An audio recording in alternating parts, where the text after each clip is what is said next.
Avis vascular centre మన దేశంలోనే the best varicose vein hospital.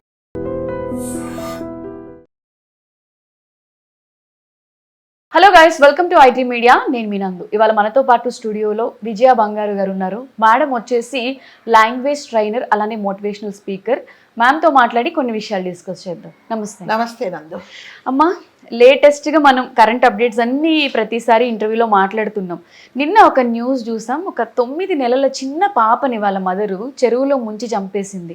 అంటే డ్రింక్ చేసి ఆ మద్యం మత్తులో ఆ పిల్లని చంపేసింది అని ఆమె చెప్పులతో కొడుతున్నారు అక్కడ ఉన్న జనాలందరూ కూడా. ఇంకేం దొరకలేదు, ఇంకా వేరే వార్త కూడా కొట్టాల్సి. అంత కష్టం, 9 months పిల్ల నీకు అంత బర్డెన్ అనిపించినప్పుడు అట్లీస్ట్ పిల్లలు లేని వాళ్ళు ఎంతో మంది ఉంటున్నారు. అలాంటి వాళ్ళకో ఎవరికో ఇస్తే బంగారులో పెంచుకుంటారు. కన్న తల్లి చంపడం అనేది అసలు అది డైజెస్ట్ చేసుకోలేరు ఇండియన్ సిస్టమ్ లో. తల్లి ప్రేమ అంటే మనం ఇన్ని రోజులు మనం ఒకటే విన్నాం, ఏంటి తాగుబోతు తండ్రి పిల్లల్ని కొట్టేశాడు, భార్యను కొట్టాడు, లేకపోతే ఎవరినో ఇలా విసిగించాడు, తాగుబోతూ మైకం ఎక్కువైపోయి ఎవరు ఏంటో తెలియకుండా ఇలా చేశాడు అనేది మాత్రమే విన్నాం. అదే చెప్తున్నా, ఇంకా ఈ ప్రపంచంలో ఇంకా ఎన్నెన్ని విడాల్సి వస్తుందో, ఎన్నెన్ని చూడాల్సి వస్తుందో అనడానికి ఇదొకటి. కన్న తల్లే మళ్ళీ దట్టు ఏంటి, కోపంతో కాదు, తాగిన మైకంలో. అంటే తను ఏం చేస్తుందో తనకు తెలియని పరిస్థితులలో తీసుకెళ్లి ఆ అమ్మాయిని ఒక అక్కడెక్కడో చెరువు లాంటిది ఉంటే అందులో ముంచేసి అమ్మాయి ప్రాణం పోయేదాకా నీళ్ళలో పెట్టేసిందంట. అంటే అంత తాగేసింది అనమాట. హస్బెండ్ ఒక ఎక్కడో హమాలీగా పనిచేస్తుంటాడంటండి. ఆల్రెడీ ఒక అమ్మాయి ఉంది వీళ్ళకి, ఇది రెండో అమ్మాయి అనుకుంటా. అయితే ఈమెకు ఫస్ట్ నుంచి కూడా తాగడం అలవాటట. ఈమె ఏదో పనులకు వెళ్తుంది ఉంటది, తాగుతూ ఉంటే పాప భర్త, అంటే ఇప్పుడు మనం అంతా రివర్స్ అంటాం కదా, రివర్స్ మాట్లాడుకుంటున్నాం. జనరల్ హస్బెండ్స్ అంటే తాగుతారు, పోట్లాడతారు, కూలి పని చేసుకుంటే వాళ్ళకు పొద్దునంతా పని చేస్తారు కాబట్టి అలసిపోవడానికి ఈవినింగ్స్ వచ్చి ఇంటికి వచ్చి తాగేసి ఫ్యామిలీని విసిగిస్తారు అనేది మాత్రమే మనకు తెలుసు. ఇప్పుడు ఈ ఎపిసోడ్ లో ఏంటంటే ఆడవాళ్ళు అన్నిట్లో సరి సమానము, దేంతో సరితూ చాలా ఇదేంటి బాగా నేర్చుకున్నారు అన్నిట్లో అన్నిటిలో. ఇది కూడా మనం అక్కడ యాడ్ చేయాలి. ఏంటి, తాగేసి సొంత పిల్లలు చంపుకోవడం. అంటే జనరల్గా పిల్లలు కావాలి అని కొంతమంది తల్లిదండ్రులు భార్యాభర్తలు పెళ్ళైన కొన్ని సంవత్సరాల వరకు పిల్లలు పుట్టకపోతే వ్రతాలు చేసి, నోములు చేసి, కొన్ని లక్షల రూపాయలు ఖర్చు పెట్టుకొని హాస్పిటల్స్ నుంచి తిరిగి ఎన్నో అదేంటి ఆ పరీక్షలకు అన్నిటికీ వాళ్ళు ఓర్చుకొని ఎన్నో టెస్టులు చేస్తారు. వేర్చుకొని దేవుడా ఎవరో ఒకరు పుడితే చాలు అని దండం పెట్టుకొని ఎన్నో చేస్తారు. కానీ ఈవిడికి ఎక్కువైపోయి తీసుకెళ్ళి నీళ్ళల్లో ముంచేస్తుంది. నిజంగా 9 నెలల అమ్మాయి ఎంత గిలగిల కొట్టుకొని ఉంటుంది చెప్పండి. తీరా చూస్తే తన హస్బెండ్ చూస్తే కూతురు ఏది అంటే ఇంకా ఆమెకు మంపు దిగలేదు. తీరా చూస్తే చంపేసిందని తెలిసింది అనమాట. ఇంకా ఆమెను కొడుతున్నారు, చెప్పులతో కాదు కానీ ఇంకా ఏదన్నా కూడా అందరు తల ఒక తన్ను తన్నాల్సింది కదా. అంటే నీకు అంత భారమైనప్పుడు నేను అనుకుంటా నందు, ఇది ఏంటంటే ఆమెకు తెలిసి ఆ మత్తులో తాగేసి ఏం చేస్తుందో తెలియని పరిస్థితులలో చేసింది. చేసిన తర్వాత అయ్యో అవునా నేను తాగేసి ఇలా చేశాననే రియలైజేషన్ కూడా ఏమి లేదు. మనం ఆమెను చూస్తే బాధ కూడా ఎక్కడ కనిపించట్లేదు. అంత తాగేసింది అనమాట. అదే ఇదేంటంటే మగవాళ్ళు చేసే పని ఈమె ఈమె తీసుకున్న పాప తను చాలా సిన్సియర్గా ఉన్న ఫ్యామిలీని చాలా సిన్సియర్గా పోషించుకుంటాడట. అంటే పిల్ల పుట్టక ముందు కూడా ఆమెకి డ్రింక్, ఆల్కహాలిక్ అలవాటు ఉంది. అట్లీస్ట్ పాప పుట్టిన తర్వాత మారుతుంది. ఇంట్లో పనుల దగ్గర నుంచి పాప అన్ని చేస్తాడు. ఇదంతా రివర్స్ అనమాట. జనరల్ గా హస్బెండ్స్ భార్యలు భర్తలు ఎంత విసిగించినా ఎంత తాగినా వాళ్ళు ఎంతో ఓర్చుకొని ఇల్లంతా సవరించుకొని భర్తను కూడా చేస్తారు. ఇదేంటంటే ఈయన పాపం హమాలి పనికి పోకముందు ఇంట్లో వంట చేసి అన్ని సమకూర్చి అన్ని చేసి ఇక నుంచి అలా తాగొద్దు అని ఆమెను ఎంతో అడుక్కుంటే కూడా వినలేదట. వినకుండా లాస్ట్కి ఒక కన్న కూతురి ప్రాణం తీసేసింది ఆమె. ఇక తను ఏం చేయాలో అర్థం కావట్లేదు. పోలీస్ కంప్లైంట్ ఇచ్చారు, తీసుకెళ్ళిపోయారు. అంటే ఇది 100% మర్డర్ చేసినట్టే కదా. అంటే తాగిన దాంట్లో ఇప్పుడు ఆమె ఏంటంటే మళ్ళీ ఆమె తీసుకెళ్తూ ఉంటే అయ్యో నేను తప్పు చేశాను, అవునా నా కూతురు నేను చంపేసుకున్నానా, నేను ఇంత తాగానా అనే రియలైజేషన్ ఎక్కడా లేదు. చక్కగా కూర్చుంది అనమాట ఆమె. తాగుడు అనేది మనుషులను ఎంత మళ్ళీ నాకు నిజంగా విచిత్రం ఏం అనిపిస్తే మగవాళ్ళ గురించి మనం ఇన్ని రోజులు మాట్లాడుతున్నాం. తాగుడుకు బానిసలు అయిపోయారు, పిల్లలను కేర్ చేయట్లేదు, భార్యను చేయట్లేదు, సంసారాన్ని చూసుకోవటం లేదు అని విన్నాం. కానీ సొంత తల్లి తాగి కూతురును చంపడం అనేది ఇది ఏంటంటే అసలు పోనీ ఇది వరకు అంతా మనం కొన్ని ఎపిసోడ్ చేస్తాం ఏదో అక్రమ సంబంధాలు ఉన్నాయి. వాడెవడో చంపేయమంటే లేకపోతే నాతో వచ్చేయమంటే పిల్లలు అడ్డుగా ఉందని ఇలా ఎన్నో చేసాం. కానీ ఈ తాగింది ఎక్కువైపోయి చంపడం అనేది మొదటిసారి వింటున్నట్టుగా వింటున్నట్టుగా ఉంది కదా. ఎప్పుడన్నా మనం విన్నాం ఇలా ఎప్పుడు వినలేదు. అంటే అంత తాగుడు అయిపోయింది అనమాట, బానిస అయిపోయినట్టుగా ఉంది ఆమె అసలు. 9 నెలలు అంటే ఇంకా కొంచెం తను ఇంకా బాలింత ఇదే ఉంటది కదా, ఇంకా కొన్ని జాగ్రత్తలు తీసుకొని జాగ్రత్తగా ఉండాల్సిన మనిషి అలా చంపేసింది అని అంటే పాపం వాళ్ళు పొద్దున్న తర్వాత చూస్తే భుజం మీద వేసుకొని వెళ్తుందంట. అందరు చూసి ఎవరైనా తల్లి పిల్లలు తీసుకెళ్తే ఎవరి కోసం చేయరు కదండి, ఏదో పక్కకి బయటకి తీసుకెళ్తుందో ఏ గుడికి తీసుకెళ్తుందో లేకడికి ఎక్కడ తీసుకెళ్తుందో అనుకుంటారు. ఎక్కడ తీసుకెళ్తున్నామని ఎవరి కోసం చేయలేదు. ఇలా తీసుకెళ్తున్నప్పుడు అందరూ చూసారట, తీరా చూస్తే చేసింది ఈమె ఆ పని. అసలు ఏమనాలి ఏంటి అని అర్థం కావట్లేదు మా అసలు.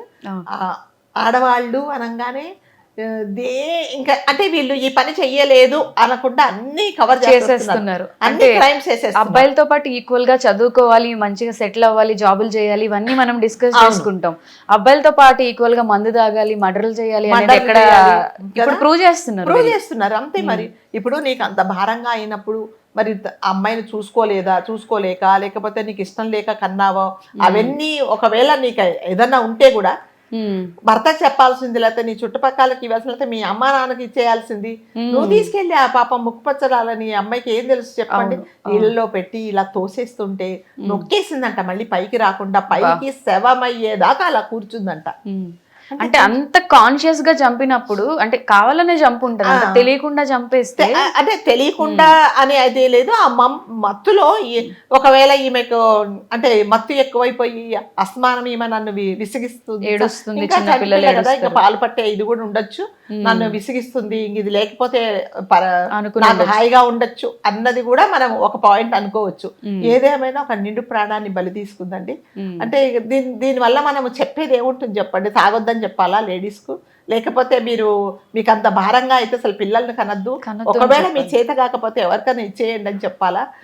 ఎంతో మంది పిల్లలు లేక నిజంగానే ఎంత దేవుళ్ళకి దండాలు పెట్టుకుంటారు, ఎన్ని వ్రతాలు చేస్తారు, ఎన్నో ట్రీట్మెంట్లు చేసుకుంటారు. అలాంటిది మీరు అమ్మాయి ఒక చంటి పిల్లలు చంపేసింది అంటే నాకైతే నిజంగా చూడగానే అమ్మాయి ఎంత గిలగిల కొట్టుకొని ఉంటుంది కదా అసలు. అంటే చంపడము అనేది మనం మళ్ళీ ఎన్నో ఎపిసోడ్స్ చేసామ్మా.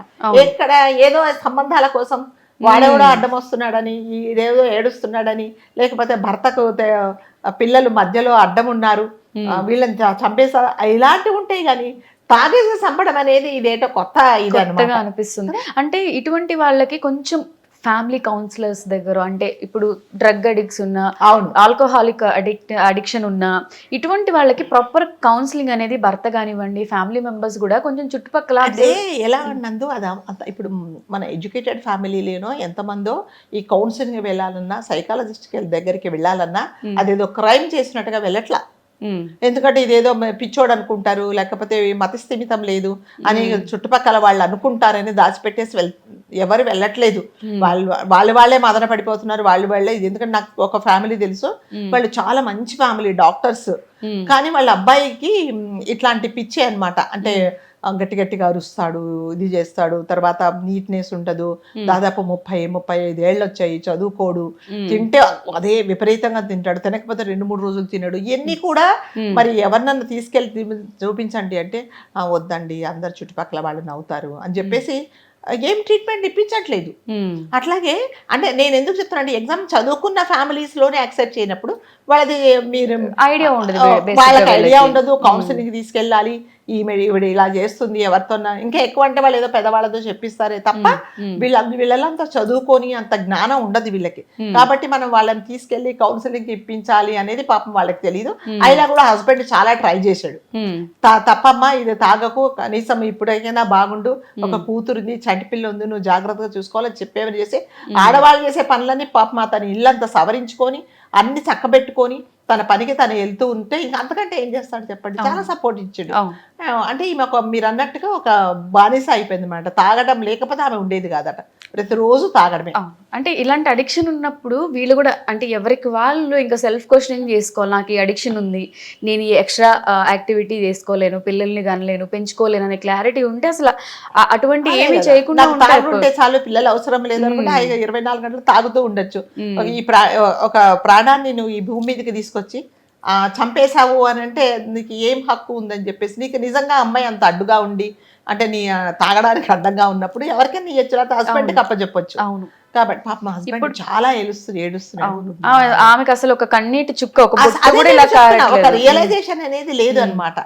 ఇప్పుడు పోలీసులు అరెస్ట్ చేసినా కూడా మత్తులో చేసింది, అడిక్షన్ వల్ల అని చెప్పి ఇంకోటి ఏదో నేను అనుకుంటా అదేం కన్సిడర్ చేయరుమా. అంటే ఈ కన్సిడరేషన్ అంటే చిన్నపిల్లలు ఉంటారు కదా, 12-13 సంవత్సరాల పిల్లలు, వాళ్ళు ఎలాంటి దరిద్రం పని చేసినా పిల్లలు తెలిసి తెలియక చేశారని ఏమన్నా కన్సిడర్, ఇవి అన్నీ తెలిసిన ఆమె తాగుడు ఎక్కువైపోయి చేసింది అంటే మరి శిక్ష అయితే పడుతుంది. పడకుండా మర్డర్ చేసినట్టే కదా, మర్డర్ చేసింది అంతే. ఇప్పుడు ఒక కత్తి తీసుకొని పొడుస్తేనే మర్డర్ కాదు, తీసుకెళ్లి నీళ్ళలో పెట్టి ప్రాణం పోయి చేసామంటే అది మర్డర్ చేసినట్టే. కాబట్టి శిక్ష అయితే పడుతుంది. సో మనం చెప్పడం ఏంటంటే ఏం చెప్పాలా ఈ విషయంలో అంటే, ఎవరికైనా ఇలాంటి అడిక్షన్స్ ఉంటే దయచేసి ఒకసారి ఆలోచించుకోండి. పిల్లల్ని కనాలా కనద్దా, మనకు ఓపిక ఉందా లేదా, మరి ఈ పిల్లలు మనకి తాగుడుకి అడ్డం వస్తున్నారా, నాకు వేరే కార్యక్రమాలకు అడ్డం వస్తున్నారా అనుకున్నప్పుడు వాళ్ళని ఈ భూమి మీదకి తీసుకురాకుండా పోవడమే మంచిది. అంటే కన్న తల్లి కాదు కసాయి తల్లిగా మారింది కాబట్టి ఆ పనిష్మెంట్ కూడా అంతే స్ట్రాంగ్ గా ఉండాలి కూడా. లేకపోతే ఏమో అదే చెప్తున్నామ్మా, ఇప్పుడు మనం ప్రతి ఒక్క ఎపిసోడ్ లో చెప్పడం ఏంటంటే, ఎప్పుడైతే తప్పు చేసిన వాళ్ళకు ఆ శిక్ష కరెక్ట్ గా పడుతుందో అప్పుడు ఇంకొకళ్ళు అది రిపీట్ చేయడం భయపడతారు. మన దగ్గర అది జరగట్లేదు. ఎక్కడ జరుగుతుంది చెప్పండి, ఎవరికి నిజంగా తప్పు చేసిన నిజంగా శిక్షలు అన్ని మనము తప్పు చేసినప్పుడు మాత్రమే మాట్లాడుతున్నాము. జైలుకి వెళ్ళినంత వరకే మనకు తెలుసు. దాని తర్వాత బయటకు వచ్చిన తర్వాత మళ్ళీ వెళ్ళాడా లేదా, ఆ కేసు ఏమైందని మనకు తెలియదు. వాళ్ళ ఎవరి ఇన్ఫ్లుయెన్స్ వాళ్ళు చూసుకొని బయటకు వచ్చేస్తున్నారు. సో అట్లీస్ట్ ఈవెన్ కొన్ని రోజులు పెడితే కనీసం రియలైజ్ అయినా అవుతుందని మనం అనుకుందాం అంతే. అంతకు మించి ఇంకా మనం బాధపడడం తప్ప ఇంక చేయలేము. ఓకే అమ్మా, థ్యాంక్ యూ.